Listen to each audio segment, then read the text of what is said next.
ఇంకా చాలా మంది సాధారణ కార్మికులు ఎస్ఎల్పిసి కాదు మొత్తం ఆజీవన అన్ని కూడా మన యూనియన్లో రావడానికి చాలా ఆసక్తిగా ఉన్నారు. దాంట్లో భాగంగానే వీళ్ళు వచ్చిండ్రు. వాళ్ళు మరింత అన్ని మహిళలు తిరిగి పనిచేస్తారు కాబట్టి అన్ని మహిళల కార్మికుల పరిస్థితి, యూనియన్ల పరిస్థితి, డైనామిక్ పరిస్థితి కూడా చూస్తారు. వీళ్ళు వచ్చిండ్రు అంటే మనం ఒక ఉప్పెల్లాగా సిగరెట్ మన ఇల్లు రావడానికి సిద్ధంగా ఉన్నారు.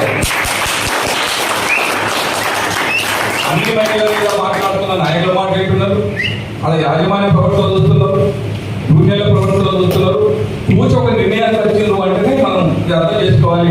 అందుకే వీళ్ళకు మన యూనియన్ల కట్టినందుకు మన సిగరెట్ క్లాస్ ఎంకరేజ్ తరఫునకు 100% అందరికీ కూడా కృతజ్ఞతలు తెలియజేస్తూ అభినందనలు తెలియజేస్తూ రాబోయే కాలంలో ఇక మరింత మంది పట్టడానికి మన శ్రీనివాస్ నాయకత్వం లాస్ట్ ఎన్నికల ముందు శ్రీనివాస్ వచ్చిండు. నేను అందరిలో అతను ఒక రవి ఉండేటోడు. ఆ తర్వాత ఆయన ద్వారా ఇప్పటికీ నాకు తెలిసి 18 మంది కామ్రేడ్ రవి ఇంకా చాలా మంది సీనియర్లు అందరూ కూడా మన యూనియన్ పనిచేస్తున్నారు. దాదాపు 250 మంది దాకా ఎస్ఆర్పి సెక్యూరిటీ డిపార్ట్మెంట్ పనిచేస్తారు. అందులో నాకు తెలిసి 50-60% ఎన్నికల నాటి వరకు మన యూనియన్